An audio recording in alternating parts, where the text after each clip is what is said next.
Good morning, students. Today I will teach you DNA replication. आज हम पढ़ेंगे DNA का प्रतिकृतिकरण। जितने भी जीवधारी होते हैं उनके जीवन चक्र के दौरान अनेक प्रकार की घटनाएं होती है। कोशिकाओं का विभाजन होता है, नई कोशिकाएं बनती है, कुछ जीवधारी वृद्धि और विकास करता है। इस दौरान DNA की अनेक प्रतिलिपियां बनती है और DNA जो है इसके लिए बार बार प्रतिकृतिकरण करता है। तो ये जो घटना होती है इस घटना को बोला जाता है DNA प्रतिकृतिकरण या DNA रिप्लिकेशन। इसको बोला जाता है एक DNA से दो DNA, दो से चार DNA बनने की जो घटना होती है उसको DNA रिप्लिकेशन कहा जाता है। अब DNA द्विगुणन की जो प्रक्रिया होती है, प्रोसेस ऑफ DNA रिप्लिकेशन, किस प्रकार से होती है, इसमें कुछ स्टेप्स होते हैं। जैसे सबसे पहला स्टेप है डीऑक्सीराइबोन्यूक्लियोटाइड का सक्रियकरण, एक्टिवेशन ऑफ डीऑक्सीराइबोन्यूक्लियोटाइड। जो डीऑक्सीराइबोन्यूक्लियोटाइड्स होते हैं वो सबसे पहले सक्रियकरण होता है उनका, वो एक्टिवेट होते हैं। वो एक्टिवेट किस प्रकार से होते हैं, जो DNA द्विगुणन के प्रथम चरण में जो है सबसे पहले जो मोनोफॉस्फेट्स होते हैं, मोनोफॉस्फेट्स ATP के अणुओं से फॉस्फेट के दो अणु ग्रहण करते हैं और करके जो है सर्वप्रथम डाइफॉस्फेट और उसके बाद ट्राइफॉस्फेट का निर्माण करते हैं। इस प्रक्रिया को फॉस्फेटीकरण भी कहा जाता है और इस प्रक्रिया के द्वारा डीऑक्सीराइबोन्यूक्लियोटाइड्स जो होते हैं वो एक्टिवेट हो जाते हैं कि अब जो है DNA का रिप्लिकेशन होने वाला है।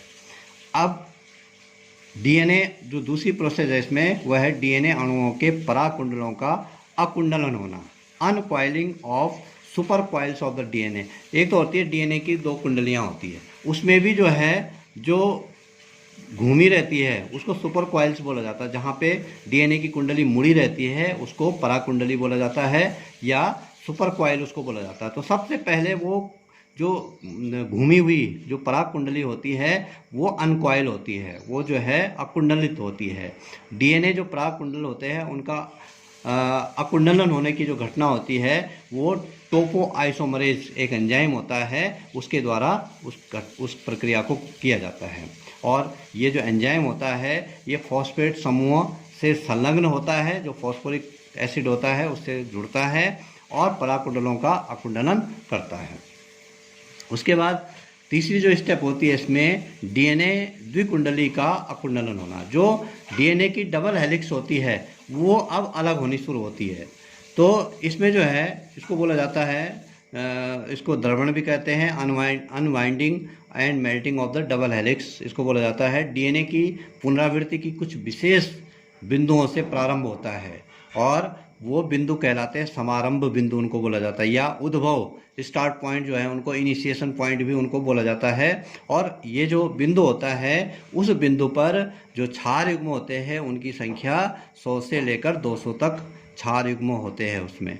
और इसके लिए जो है DNA गाइरेज एक एंजाइम होता है वो द्विगुणन का विखंडन करता है। और जब द्विखंडन का विखंडन होता है द्विकुंडलन का तो उसमें जो हाइड्रोजन बॉन्डिंग होती है उनके बीच में सबसे पहले वो हाइड्रोजन बॉन्ड टूटने शुरू हो जाते हैं।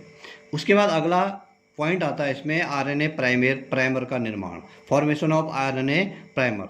जो DNA श्रृंखलाओं का कुंडलियाँ होती है जो उनका जो विकुंडलन होता है, मतलब कुंडली का अकुंडलन होना जो की प्रक्रिया होती है, या उसमें जो प्रतिकृति द्विशाख जो बनता है उसमें उसके निर्माण के पश्चात DNA की जो खुली श्रृंखला होती है वो एक सांचे के तरह काम करती है और RNA प्राइमर एंजाइम जो होता है वो DNA संश्लेषण में उसमें जो है भूमिका अदा करता है। वहाँ पे जो है क्षार युग्मों का निर्माण के लिए जो है उसका महत्वपूर्ण योगदान होता है।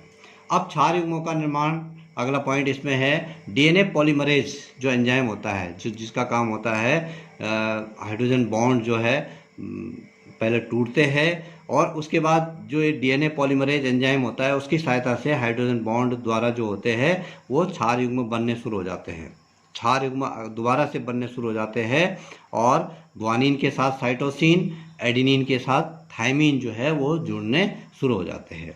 और जब ये आपस में जुड़ जाते हैं क्षार युग्म तो उसके बाद जो अगला स्टेप आता है वो कहलाता है DNA श्रृंखलाओं का निर्माण, सिंथेसिस ऑफ DNA चेन, उसमें डीएनए की चेन बननी शुरू हो जाती है।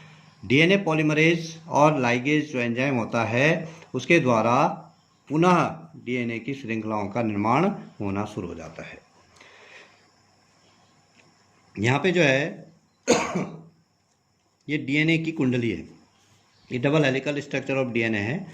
यहाँ पर क्या होता है, अनकॉइलिंग होती है, जो पराग कुंडलियाँ होती है वो यहाँ से अनकॉइल होनी शुरू हो जाती है, किसी भी एक भाग से जो है वो दूर होने, दोनों कुंडलियाँ दूर होनी शुरू हो जाती है। इस प्रकार से ये फिर दूर हो जाती है और जब ये पूरी तरह से जो है एक दूसरे से अलग हो जाती है तो जो नेक्स्ट प्रोसेस इसमें होती है, देखिए किस प्रकार से इसमें होता है। ये डीएनए के अणु हैं। डीएनए में ये साइटोसिन और ग्वानिन जुड़ा हुआ है, थायमिन एडेनिन जुड़ा हुआ है, साइटोसिन ग्वानिन जुड़ा हुआ है, thymine adenine, cytosine guanine adenine और थायमिन, ये एक दूसरे के साथ बॉन्ड हो रखे हैं हाइड्रोजन बॉन्डिंग के द्वारा। अब यहाँ पे क्या होता है, जो डीएनए कुंडली होती है वो अकुंडलित होनी शुरू होती है। यहाँ से जो है डीएनए कुंडली अलग होना शुरू होती है, उसके हाइड्रोजन बॉन्ड, इनके बीच जो हाइड्रोजन बॉन्डिंग होती है वो टूटनी शुरू हो जाती है। एडेनिन और थायमिन, साइटोसिन और ग्वानिन के बीच धीरे धीरे सभी के बीच जितने भी क्षार युग्म होते हैं उनके बीच के जो हाइड्रोजन बॉन्डिंग होते हैं वो टूटकर अलग हो जाते हैं और जो न्यूक्लियस होता है उसमें और भी ये क्षार पड़े रहते हैं। इस प्रकार से ग्वानिन, साइटोसिन, अलग अलग क्षार इसमें पड़े रहते हैं। अब अगला जो स्टेप होता है, ये जैसे 1 और 2 कुंडलियाँ अलग अलग हो गई, उससे एक कुंडली ए है और एक कुंडली ए है। जो ये वाली कुंडली है इसके नज़दीक ग्वानिन, साइटोसिन के नज़दीक ग्वानिन, थायमिन के नज़दीक एडेनिन, साइटोसिन के नज़दीक ग्वानिन, थायमिन के नज़दीक एडेनिन और साइटोसिन के नज़दीक ग्वानिन और एडेनिन के नज़दीक थायमिन आना शुरू हो जाता है और ये दूसरी कुंडली बननी शुरू हो जाती है। इसी प्रकार से ये इसके साथ जो है, इसके जो डीएनए की जो दूसरी कुंडली है उसके साथ नई कुंडली बननी शुरू हो जाती है। इस प्रकार से एक डीएनए से 2 डीएनए का निर्माण कार्य शुरू हो जाता है और यहाँ पे पूर्ण रूप से ये निर्माण कार्य, जो बॉन्डिंग होती है उनके बीच में, वो पूर्ण हो जाती है इस प्रकार से, और एक डीएनए से 2 डीएनए बन जाते हैं। अगर उसको हम इस हिसाब से देखें तो ये इस प्रकार से डीएनए की कुंडली है, यहाँ से ये अलग होने शुरू हो जाते हैं और फिर उनसे नए कुंडली जुड़नी शुरू हो जाती है। तो एक डीएनए से 2 डीएनए जो है इसमें बन जाता है।